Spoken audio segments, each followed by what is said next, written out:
Já há algum tempo que eu não gravo vídeo aqui no canal Reforma Interior, por conta das correrias e tal, né? Quem que não tem seus problemas para resolver, sua vida, né? A família, as coisas que tem que fazer, e acaba deixando de parar, fazer uma reflexão, pensar nos ensinamentos de Jesus, né? Então a gente dá uma relaxada, inclusive, né? E eu fazendo uma leitura aqui sobre moral estranha dos ensinamentos de Jesus, que às vezes a gente encontra no Evangelho, né, algumas palavras e expressões estranhas, é uma moral estranha.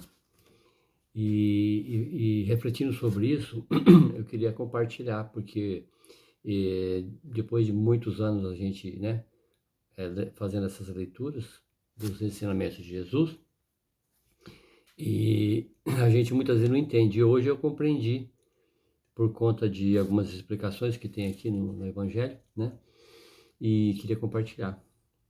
Alguém, se tiver disponibilidade de ver esse vídeo e quiser aproveitar, está aí à disposição. Moral estranha. Então, no Evangelho de São Lucas, capítulo 14, tem essa citação. Olha só.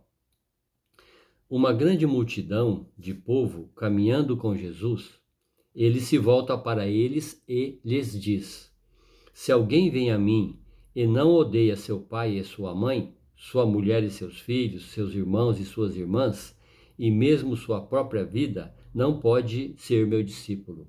E todo aquele que não carrega a sua cruz e não me segue, não pode ser meu discípulo. Assim, todo aquele que dentre vós não renuncia a tudo o que tem, não pode ser meu discípulo. E também São Mateus: aquele que ama seu pai e sua mãe mais do que a mim, não é digno de mim. Aquele que ama seu filho ou sua filha mais do que a mim, não é digno de mim. Então, é muito estranho, né, você falar que você tem que odiar pai e mãe para seguir Jesus, né? E os outros, esses da família. Mas, na verdade, se a gente for levar ao pé da letra, acaba sendo muito confuso. Mas isso foi, primeiro, que foi escrito depois que Jesus morreu, né? Nada de Jesus que tem escrito sobre ele foi depois da morte. Durante a vida dele não foi nada escrito. E essa citação aqui foi escrita por ser humano também. Mas, levando em consideração se realmente ele falou dessa forma, a interpretação é a seguinte: já se passou 2000 anos, né, da vida de Jesus, então muita coisa, muitas palavras, muitas expressões foram modificadas, desapareceram, surgiram novas. Então, a gente, se for do jeito que foi falado aqui, né, que foi escrito no Evangelho, e a gente interpretar com a mesma palavra nos dias de hoje, vai ser uma moral estranha. Mas acontece o seguinte: essa palavra odiar, naquela época, em grego, não significa odiar, mas amar menos. Olha só o detalhe: amar menos, entendeu? Não amar tanto quanto ou igual. Então, o que Jesus quis dizer nessa expressão?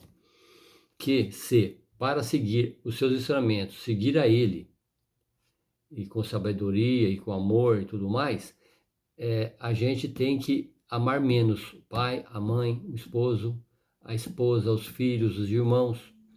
E é esse o significado.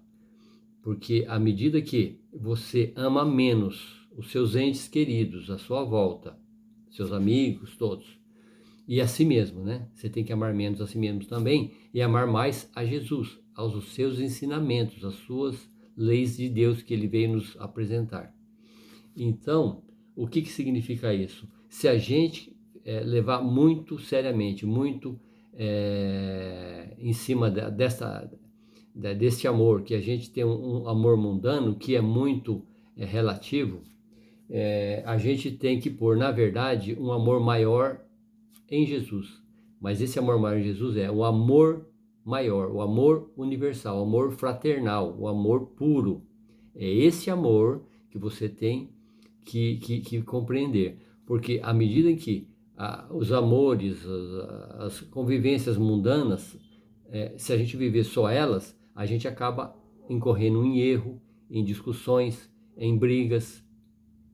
E se a gente pôr em primeiro lugar o amor a Jesus e nos seus ensinamentos, vai ser muito mais fácil de trazer para cá, para este amor fraterno, esse amor cotidiano dentro da nossa casa e nossa família.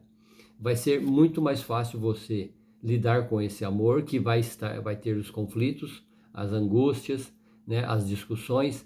Então, o amor em primeiro lugar a Jesus. Por isso que ele quis dizer, ama, não é odiar, é amar menos. É esse que significa a palavra odiar naquela época em grego, entendeu? Então, é essa a compreensão que eu tive. Então, devemos amar muito mais a Jesus com seu amor fraternal, universal, o amor fraterno, o amor mais puro que existe, tá? Porque aí, com esse sentimento, com esses ensinamentos, com essa compreensão, a gente vai embutir dentro da nossa casa, da nossa família, dos nossos amigos, do nosso círculo de amizades, um amor mais compreensivo, um amor mais puro, porque a gente vai estar baseado no grande amor lá, o amor fraterno de que Jesus nos ensinou, o amor universal. Por isso que a gente entra em conflito quando a gente vê essas palavras estranhas que têm um significado na época e hoje é uma outra, mas para a época significava isso. O ódio na época significava amar menos, amar não amar tanto quanto. Não significa também, não significa odiar, é amar menos ao pai, à mãe, ao esposo, à esposa, aos irmãos, aos filhos, aos amigos e a si mesmo. Então, em primeiro lugar, o amor fraterno, universal. Esse que é o grande significado desta citação que está no Evangelho. Espero que eu tenha me feito entender, né? Seja entendido, que eu tenha me expressado de uma forma compreensível. Mas a grande lição dessas palavras que estão no Evangelho, né? À medida que a gente colocar na frente a razão, o amor de Jesus, os ensinamentos de Jesus, o amor universal, puro, verdadeiro, a gente vai trazer para os outros amores menores, que são os mundanos, que são os carnais agora, né? Os físicos, né? Este amor vai se tornar muito mais fácil de ser compreendido. E aí o relacionamento entre casais, pais e filhos, vai se tornar muito mais tranquilo, porque vai ter a compreensão, a resignação, o perdão, né? E a gente vai ter uma vida melhor no relacionamento, né? Entre os nossos amados que vivemos com a gente. Então, primeiro, o amor universal. E baseado sobre esse ensinamento, seguindo Jesus, né? Amando menos aqui, amando lá Jesus totalmente. Porque aí vai ser uma consequência boa, tá bom? Obrigado, então. Que a gente possa compreender essa lição.